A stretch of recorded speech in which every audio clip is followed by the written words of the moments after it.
95.9 Good Sabang, Good News for the Family. Selamat siang, Good News Family, di mana saja Anda berada. Apa kabar Anda di siang hari ini?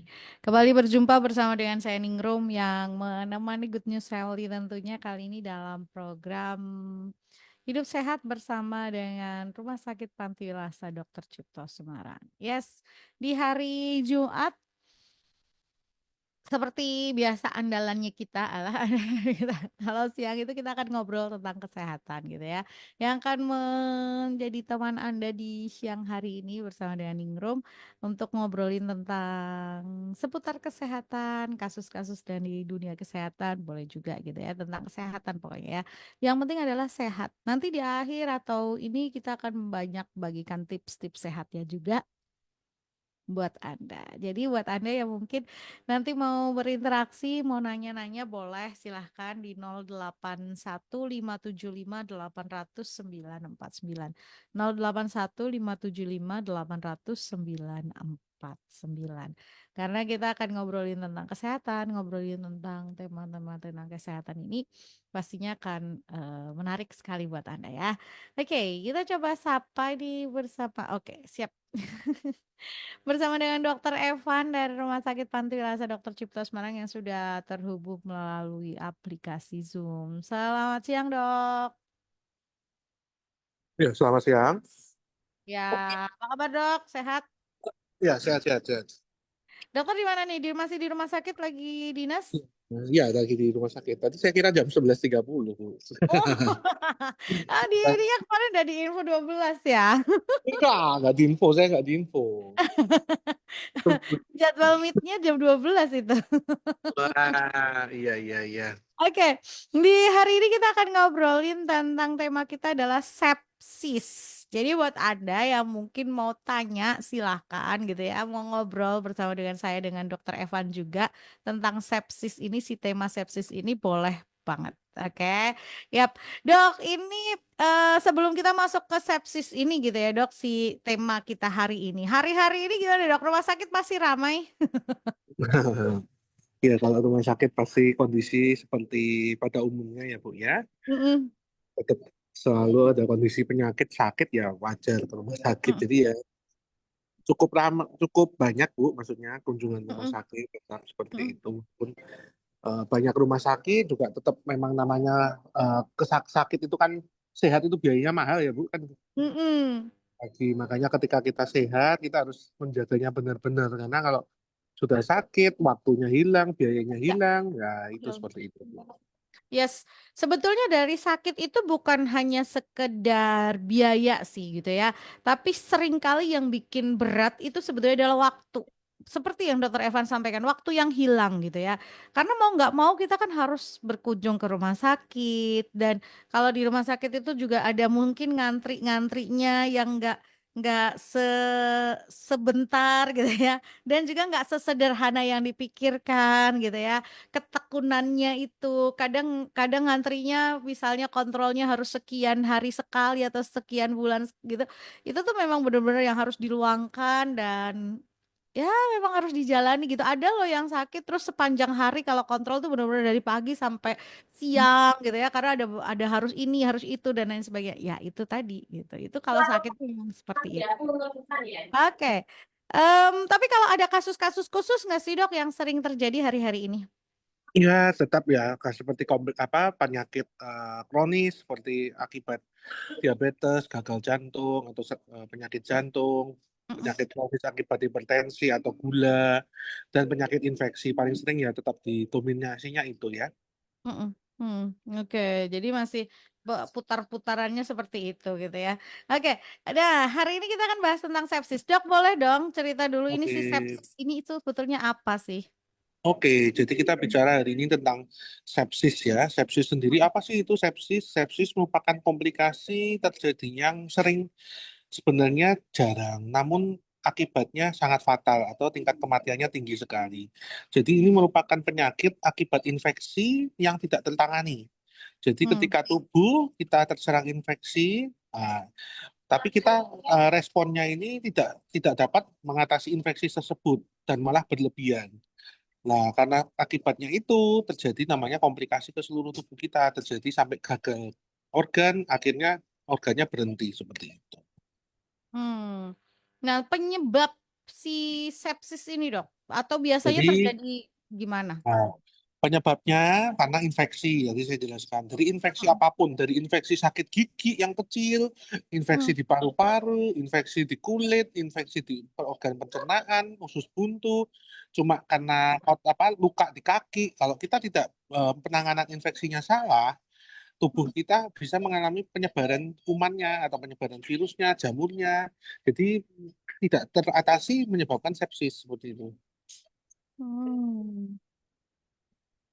Oke, ini menarik tadi ya. Sepsis ini mulanya dari infeksi, bahkan sesederhana hanya di gigi gitu. Artinya memang sebetulnya sekecil apapun potensi-potensi bisa terjadi infeksi itu harus di apa Betul. ya? Jadi Diwaspadai, Dok. jadi komplikasi infeksi itu penyebabnya. Penyebabnya infeksi sendiri bisa dari bakteri yang paling sering. Infeksi seperti tadi gigi, infeksi saluran kencing, Hmm, infeksi paru-paru, atau dari luka yang tidak teratasi dengan baik, komplikasinya nanti sepsis. Kemudian infeksi dari bakteri juga infeksi virus. Waktu dulu COVID-19 itu terjadi badai sitokin yang luar biasa dan terjadi sepsis itu seperti itu. Terus hmm, kemudian infeksi jamur pada host atau pasien yang kekebalannya lemah, atau infeksi parasit juga, infeksi parasit seperti malaria, hmm, kemudian cacing walaupun jarang, kemudian infeksi yang akibat misalnya satu disertai dengan pasien HIV seperti itu. Nah, hmm. itu juga pasien meningkatkan resiko sepsis seperti itu. Oke. Nah, eh tapi kalau misalnya ngomongin ini kan tadi awalnya memang sesederhana gitu gitu ya. Misalnya tadi kan ada lubang di gigi gitu kan, atau misalnya luka yang bisa menimbulkan infeksi dan lain sebagainya. Ada gejala khusus khas atau yang Oke, membuat kita harus sebelum mulai masuk waspada? semua gejala itu dimulai dari infeksi. Semua gejala infeksi pasti ada demam. Nah, Hmm, tergantung kondisinya. Misalnya sakit gigi ya nyeri gigi, infeksi paru ya sesek batuk, infeksi saluran kencing ya nyeri di saluran kencing, ayang-ayangan, infeksi kulit ya ada luka bernanah lah. Itu seperti itu. Jadi semua sepsis itu pasti ada source infectionnya atau hmm, ada asal mulanya. Nah, pengobatannya yang penting yaitu dari tadi. Makanya kalau saya ingin saya sampaikan, dari infeksi gigi yang kecil aja bisa nyebabin sepsis. Nah, gejalanya yang berat kalau sudah bilang sepsis adalah satu, demamnya tinggi. hmm, Kedua, disertai dengan kesadaran menurun. hmm. Tiga, sesak nafas. Kemudian yang keempat adalah hasil lab-lab tertentu yang mengindikasikan terjadinya sepsis seperti itu. Jadi gejalanya itu lebih ke penurunan kesadaran dan sesak. Jadi kalau sampai demam, kesadarannya menurun, lah itu jangan-jangan sudah masuk ke fase sepsis seperti itu. Nah, Dok, Oke. kalau misalnya orang ini kenapa yang satu bisa sepsis, satu enggak, kenapa? Jadi memang sepsis ini ada faktor resikonya. Faktor Hmm, resikonya yaitu di mana? Di orang tua, satu. Dua, di anak-anak bayi. hmm, Kemudian di penyakit yang orang yang punya imunitas lemah, maaf seperti di pasien HIV. Kemudian orang yang punya penyakit kronis seperti gula, gitu. Kemudian orang yang sedang hamil. Nah, itu yang risiko-risiko yang bisa meningkatkan prognosisnya infeksi menjadi sepsis atau infeksinya tidak teratasi seperti itu. oke. Nah, eh ini artinya kalau misalnya tadi ya dok, yang tadi sekecil gejala penyebab orang kan kadang-kadang nggak aware gitu ya, nggak yang apa sih, kayak nggak yang ya udahlah gitu ya, lubang di gigi itu biasa gitu ya, atau luka yang bernanah di kaki itu nggak apa-apa gitu ya, nanti juga sembuh sendiri. Padahal sebetulnya bisa kemudian kalau tidak tertangani dengan baik ini bisa berkembang menjadi tadi sepsis dan lain sebagainya. Artinya apakah itu bisa terjadi kalau misalnya orang mengabaikan terus kemudian ada penurunan kesadaran itu terjadi di rumah baru dibawa ke rumah sakit atau seperti apa sih, Dok? Betul, biasanya karena demam, biasanya Mm-mm, ada penyakit tertentu, ada source infection-nya, tapi tidak diatasi dengan baik, tidak ada pemberian antibiotik, atau mm, kondisinya memang sedang lemah akibat misalnya penyakit autoimun atau penyakit akibat kondisi khusus seperti pasien transplantasi.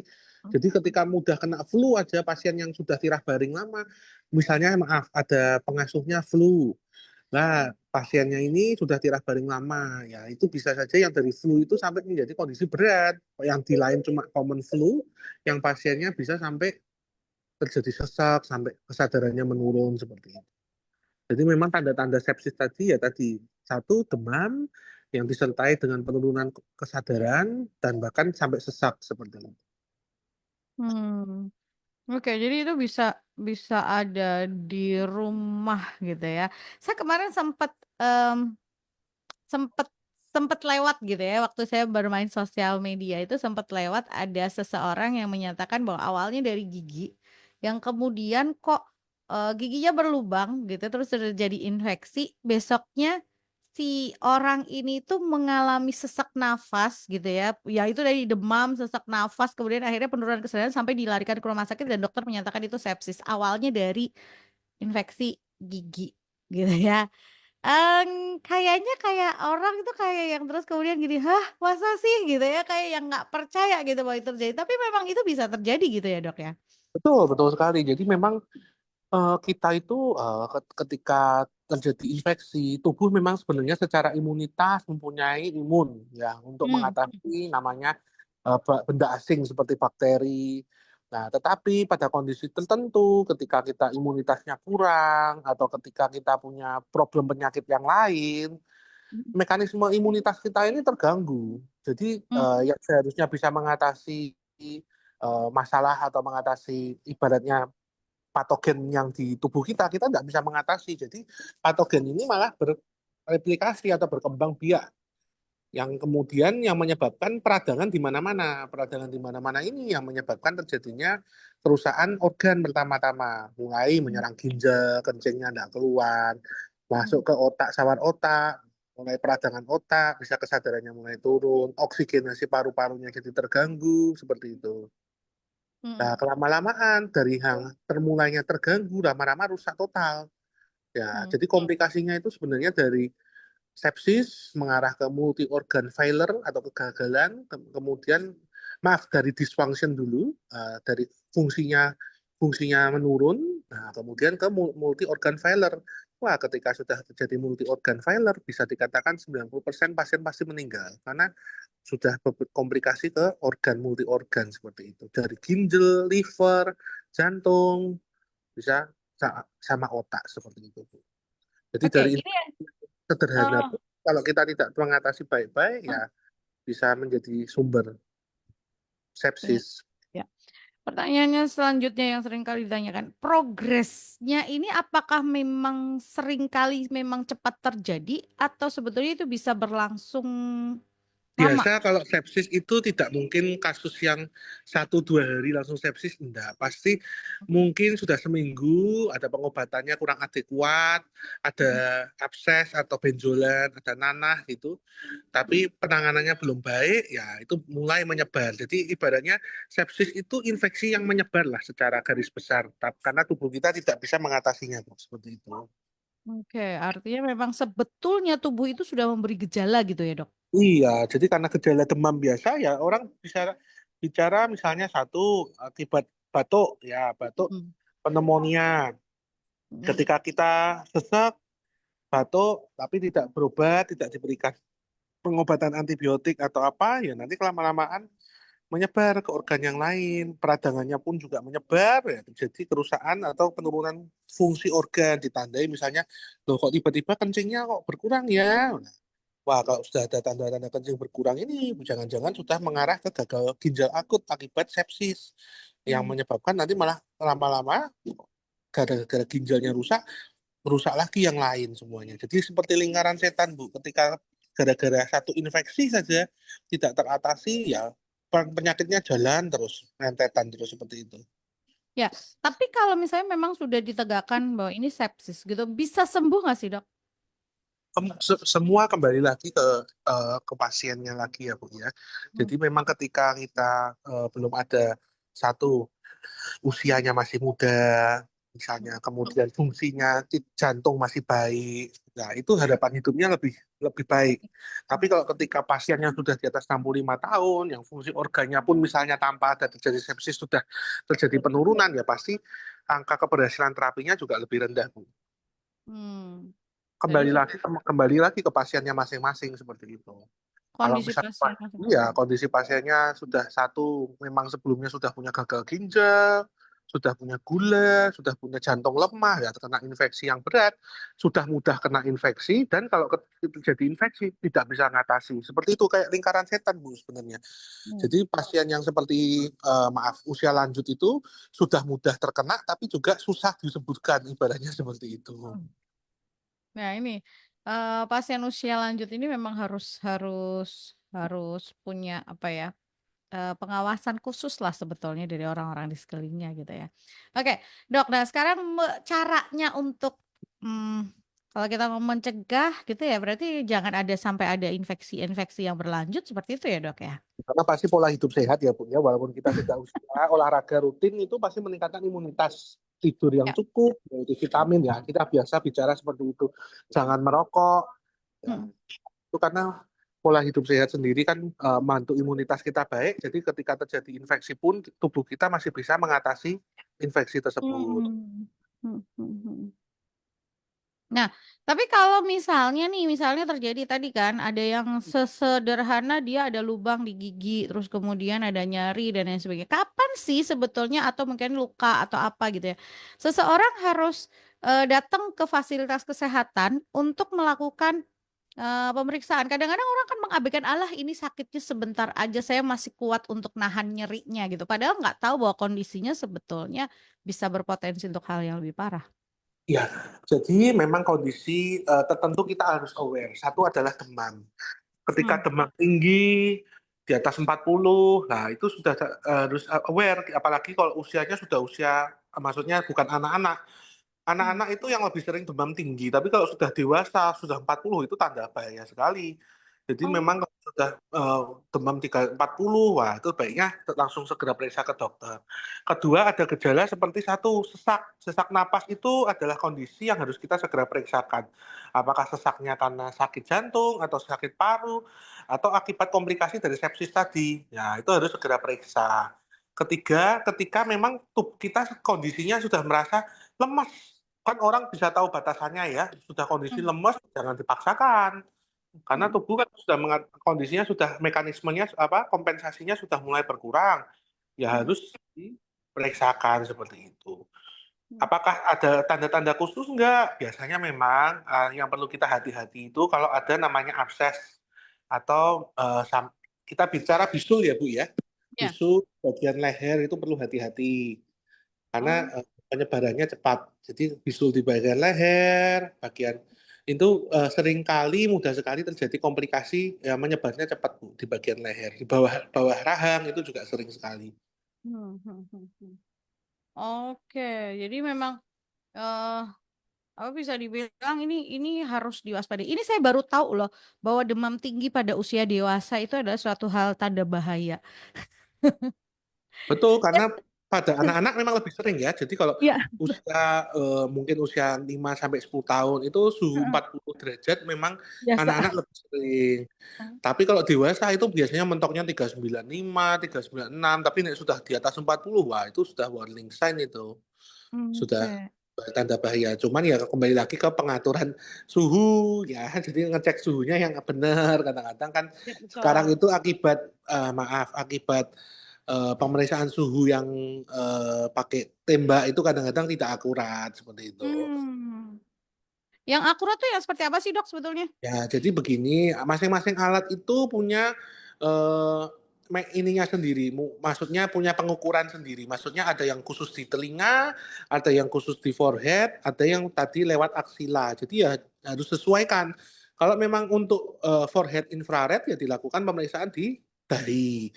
Kalau untuk pemeriksaan di telinga ya dilakukan di pemeriksaan di telinga. Jangan kebolak-balik yang di forehead ditaruhkan di telinga, yang di telinga ditaruhkan di forehead lah. Itu susah nanti nggak kedeteksi gitu. Dan kemudian yang di forehead kadang-kadang itu kita berkeringat. Jadi memang harus jangan di ruangan yang disentor AC juga. Kalau kita ibaratnya itu kan sebenarnya memeriksa permukaan kita. Kalau kita waktu dahinya kita kena AC ya pasti lebih dingin. Jadi nggak kedetek panasnya, kembalinya ke situ.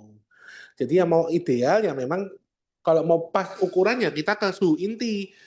Suhu inti itu ya mana oral atau rektal atau di dubur. Ya itu yang pasti akurat. Cuman Hmm. kan karena pemeriksaan sekarang sudah banyak menggunakan yang infrared, ya itu memang kita menggunakan yang infrared seperti itu. Tapi kalau mau bilang paling akurat ya menggunakan suhu inti tubuh di mulut atau di rektal seperti itu. Oke, itu ya tipsnya dari Dokter Evan ya, gimana caranya untuk ngecek suhu. Sekali lagi ngukur suhu jangan pakai tangan ya, Gunung Shelley, tapi pakai Oh iya, termometer. tangan itu membantu maksudnya. Oh anget ya, tapi habis itu harus Hmm, cek suhunya berapa seperti itu. Karena karena memang kalau kita bicara suhu kan tangannya orang ya nggak ada nggak ada nggak ada tulisannya. tulisannya berapa derajat, anget ya itu. Dan apalagi kenapa pentingnya termometer terutama pada anak-anak ya. Karena ketika pemberian obat paracetamol itu bisa diberikan tiap 4 jam. Hmm. Jadi nggak harus ketika suhunya sudah di atas 39,5 ya sebaiknya sudah 4 jam diberikan paracetamol ulang. Hmm. Supaya apa? Menghindari resiko kejang, apalagi jika anak usianya kurang dari 5 tahun, yang bisa timbul resiko namanya kejang demam. Ya. Ini ya tipsnya kita banyak kan kalau tentang kesehatan itu kalau di hari Jumat bersama dengan Rumah Sakit Pantilasan Dr. Cipto Semarang. Tapi yang pasti tadi ya demam tinggi pada usia dewasa di atas 40 itu harus segera catatannya segera dibawa ke fasilitas kesehatan. IGD rumah sakit sebisa mungkin terdekat boleh gitu ya. Sesak nafas, lemes, abses atau bisul. Abses atau bisul ini terutama yang di daerah leher dan sekitarnya yang biasanya cepat sekali menyebar itu memang harus Anda waspadai gitu ya. Kita masih ngobrolin tentang sepsis, Gunyu Shawli. Kenapa kita ngobrolin sepsis? Karena eh, penyebabnya sederhana, tetapi penyakitnya nggak sesederhana yang dibayangin. Nggak sesederhana penyebabnya. Bahkan bisa jadi terus kemudian menjadi fatal gitu akibatnya gitu kan. Nah, Dok, kalau misalnya seseorang memang sudah tegakkan sepsis, apakah memang pengobatannya harus rawat inap dan diawasi oleh dokter gitu, Dok? Betul, salah satu indikasi rawat inap yang dan termasuk kategori gawat darurat dari BPJS ya sepsis. Kondisi Hmm. ketika kita sudah mendiagnosa dokternya itu sepsis, penanganan harus segera di rumah sakit, Bu. Hmm. Bahkan bisa sampai di ruang pengawasan. Bahkan kalau kondisinya sudah berat sampai lewat ICU sampai pasang mesin. Karena sepsis itu tadi saya bilang jarang terjadi, namun tingkat prognosis atau tingkat perjalanan penyakitnya itu jelek. Tingkat Hmm. kematiannya tinggi seperti itu. Hmm. Tapi kalau sudah sampai ke sepsis, itu bisa sembuh total bersih bisa, Dok? Bisa, tet- Harusnya bisa. semua kembali bisa kan kembali lagi tadi. Jangan sampai terjadinya komplikasi. Nah, kalau Hmm. komplikasinya sudah menetap ya tubuh maksudnya tetap bisa tertolong tapi mungkin dengan gagal ginjal seperti itu. Oh, Tapi ada sisanya gitu ya. iya tetap ada problemnya. Tapi kalau misalnya penanganannya tepat, segera diperiksakan ya pemberian antibiotik atau pemberian antivirus, anti jamur yang membantu menghilangkan atau tindakan operasi yang membantu mengurangi infeksinya, source infeksinya, sumbernya. Karena kalau sumbernya tidak diatasi ya terjadi terus seperti itu. Ya. Jadi memang sebetulnya bisa, kemungkinan untuk sembuhnya bisa, tapi memang tergantung ketepatan dan kecepatan dalam penanganan gitu ya. Ini bisa dibilang seperti itu. Nah, kecepatan dalam penanganan juga bisa dibilang terlambat atau tidak dibawa ke rumah sakit itu juga menjadi salah satu faktor penentunya juga ya, Dok ya. Betul, betul sekali. Jadi Mm-mm. memang faktornya kembali ke satu faktor ke host ya Bu. Host itu maksudnya apa? Faktor pasien sendiri itu paling paling penting. Benar. Mm-mm. Jadi kalau misalnya pasien dikatakan usianya lebih muda dengan pasien yang usia lebih tua, kita juga usia lebih muda bisa kena. sepsis itu ya harus mencari penyebab kenapa. Padahal kan usia muda lebih jarang terjadi. Apakah ada pola hidup tertentu yang menyebabkan dia mudah sampai terjadinya sepsis? Apakah dari riwayat gula atau penyalahgunaan sesuatu? Mm. Kemudian atau ada riwayat misalnya transplantasi yang mengharuskan dia imunitasnya turun, atau memang ada penyakit HIV atau apa yang bisa sampai menyebabkan sepsis seperti itu, Bu. Oke. Em, Tapi Dok, orang kan terus kemudian jadi mungkin bertanya gitu ya, kalau berarti kalau misalnya, luka atau infeksi itu kan bisa timbul dari mana saja gitu ya. Artinya untuk pencegahan si infeksi ini, sebetulnya tadi di awal kan dokter juga sudah sampaikan bahwa imun tubuhnya kita sebenarnya juga punya punya punya apa ya, punya andil untuk mencegah si infeksi ini berujung kepada, semakin berat dan lain sebagainya. Artinya memang balik-baliknya kalau biar si infeksi atau apapun infeksi yang kena ke tubuh kita, pola hidupnya kita harus dibenerin dan harus diperbaikin lagi kan, Dok? Iya, betul sekali. Jadi memang kalau kondisi kita kembali imunitas kita turun, tandanya ya apa sebenarnya ya satu mungkin kita sering terjadinya infeksi ya Bu, mudah Mhm, flu, nah itu mudah flu, kemudian mudah lelah, kita nggak fit, nah itu kita harus cari penyebabnya ada suatu masalah atau enggak, ataukah kita pola hidupnya enggak sehat, mhm, sering begadang, kemudian tidak ada kok rajin berolahraga, merokok. mhm, Ya, itu harus kita cari penyebabnya, karena nanti komplikasi yang berat kita bilang tadi sepsis.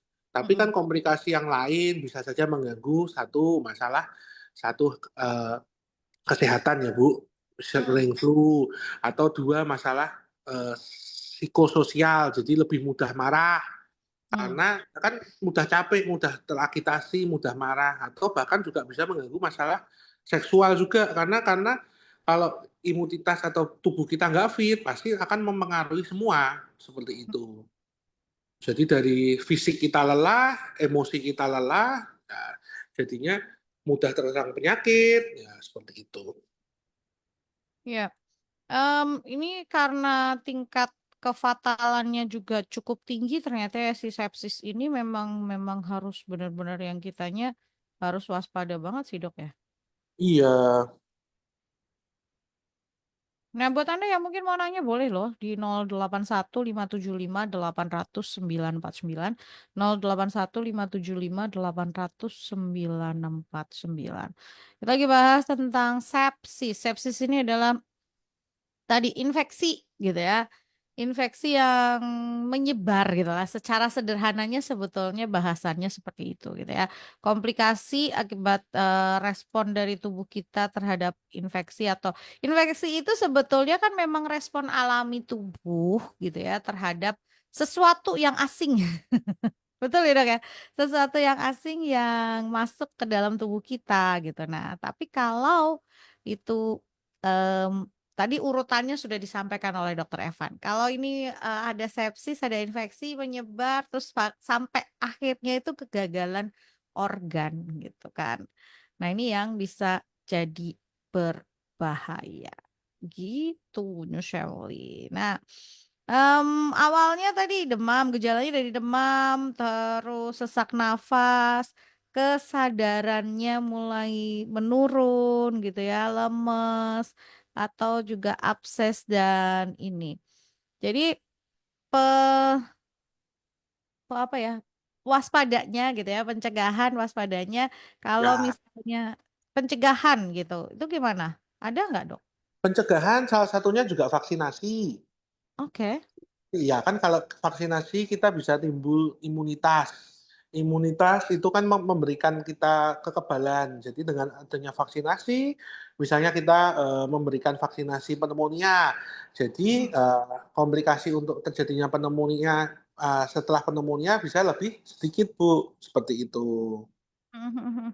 Oke, nah artinya memang, ini vaksinasi-vaksinasi yang bisa diberikan untuk pencegahan itu bisa bisa turut mencegah terjadinya si sepsis Betul. ini? Semua penyakit yang maksudnya misalnya penyakit akibat DB diberikan Oh vaksinasi iya, DB.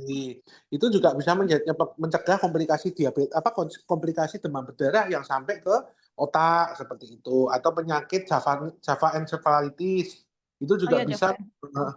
mencegah terjadinya sampai radang otak seperti itu. Kemudian pneumovax itu bisa strainnya sampai 23 ya itu bisa juga mencegah terjadinya pneumonia sampai nanti resiko infeksi bakteri yang disebabkan oleh strain yang sudah diberikan vaksinasi itu, Bu. Jadi memang vaksinasi sangat berguna sekali untuk mencegah terjadinya infeksi yang lebih parah atau nanti berlanjutnya ke sepsis, Bu. Oke. Nah, kalau Anda membutuhkan atau mungkin ada awal dari si infeksi ini, pengenali ini datang langsung ke rumah sakit, vaksinasi bisa datang langsung juga ke rumah sakit. Betul, Pantiwilasa betul, itu ya betul sekali. Memang di kita ada vaksinasi yang tadi, terutama untuk vaksin pneumonia, influenza, hepatitis, kemudian vaksin DB itu sangat-sangat perlu sekali untuk mencegah terjadinya komplikasi akibat penyakit tersebut. Jadi oke. bisa langsung ke Pantiwiloso untuk pendaftaran hanya untuk vaksin bisa sekali kok. Dan image-nya harus diubah ya, pola pikirnya bahwa vaksin bukan hanya buat anak-anak. Justru vaksin-vaksin begini buat orang lanjut usia itu juga penting. Betul ya, Dok ya? Betul, ya contohnya vaksin salmonella, vaksin apa tipes lah. Itu kalau tipes itu kan kadang-kadang kalau sudah sakit kan, waduh mualnya, lemesnya, waktunya hilang berapa hari, 5 hari harus istirahat. Itu kan benar-benar mengganggu aktivitas ya Bu ya. Apalagi kalau kita kalau anak kecil cuma maaf, anak kecil cuma sekolah, enggak sekolah. Tapi kalau dewasa bekerja, kalau kita lagi usia produktif sangat terganggu sekali gitu. Ya. Jadi kalau Anda membutuhkan layanan kesehatan ataupun tadi vaksinasi dan lain sebagainya bisa datang langsung ke Rumah Sakit Pantiwilasa Dr. Cipto. Kalau Ya, membutuhkan layanan kesehatan bisa buka Instagramnya untuk lihat jadwal dokter spesialis ya dok ya? betul. Nah, kalau untuk vaksinasi tidak perlu ke dokter spesialis, jadi bisa Oh, hubungi Instagram atau di bagian telemedicine atau bagian rumah sakit, nanti bisa disambungkan untuk diprogramkan untuk hari apa dan langsung ke rumah sakit, bisa langsung disuntikan dengan dokter umum. Kalau vaksinasi tidak perlu untuk ke dokter spesialis juga. telemedicine-nya nomornya dok diulang lagi boleh? 081 585 50 50 50. 081 585. 50 50 50. Oke, ini adalah telemedicine menggunakan WhatsApp. Anda bisa berkonsultasi atau bertanya gitu ya sebelum. Ya, bisa konsultasi dengan dokter spesialis atau dokter umum, kemudian juga untuk pendaftaran, untuk pelayanan paket vaksin atau pemberian injeksi sekretom di Pantiwiloso Dr. Cipto. Mungkin Oke, minggu depan ya kita bahas mengenai sekretom ya Bu ya. oke, boleh, boleh, Ya, boleh, boleh. ya. Boleh, kita akan bahas itu di minggu yang akan datang. Dan Ya, karena ada seminggu atau dua pasien, minggu. Iya.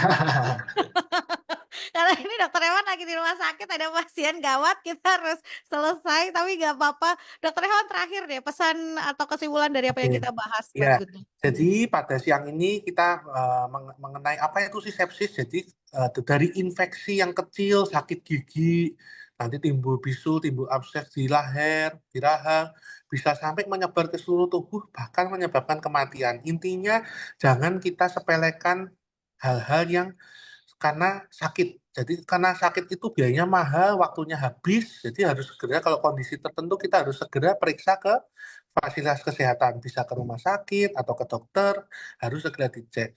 Yang kedua, untuk mencegah kita harus tetap pola hidup sehat. Jangan lupa harus tidur atau istirahat yang cukup, kemudian olahraga rutin seminggu minimal 3 sampai 5 kali, kurang lebih 20 sampai 30 menit. Kemudian jangan merokok, konsumsi makanan yang sehat dan bergizi, dan memang menjaga imunitas kita itu penting sekali karena selain untuk supaya tidak mudah sakit juga kita fisiknya supaya lebih kuat seperti itu. Dan untuk mencegah penyakit juga ada namanya vaksinasi. Vaksinasi diberikan tujuannya bukan untuk hanya enggak enggak kena nih sakitnya, bukan. Tujuan utamanya itu menimbulkan namanya kekebalan. Artinya kekebalan itu walaupun kena diharapkan perjalanan penyakitnya itu sebentar dan ringan. Tujuan vaksinasi itu bukan hanya untuk oh enggak pasti kena ya bukan, tapi kalau misalnya kena perjalanan penyakitnya enggak sampai yang keberat, sampai komplikasi berat bahkan sampai sepsis. Jadi kita bisa tahu sepsis itu adalah gejala yang akibat infeksi tidak teratasi. Jadi kita harus kalau ada sumber infeksi, luka kecil pun harus segera dibersihkan, harus segera konsulkan jika misalnya timbul nanah atau misalnya tidak kunjung sembuh. Seperti itu. Oke. Ya, terima kasih ya Dok ya buat hari ini. Ini yang selama ini mungkin hanya mendengar kata sepsis, kita jadi bisa lebih jelas tentang sepsis ini. Dan kita bisa jadi lebih waspada, mewaspadi hal-hal kecil yang mungkin kita sering mengabaikan. Jujur saya iya gitu ya, sakit gigi gigi berlubang, alah biarin. Padahal sebetulnya harus dikonsulkan gitu kan. Harus ditangani dengan baik. Sekali lagi terima kasih Dokter Evan. Ya, makasih. Selamat siang. Selamat siang. Ya, dan terima kasih buat Anda Good to Travel yang sudah bergabung bersama dengan saya di kesempatan siang hari ini. Berharap apa yang dihadirkan boleh jadi berkat dan bermanfaat buat setiap Anda ya. Sampai jumpa.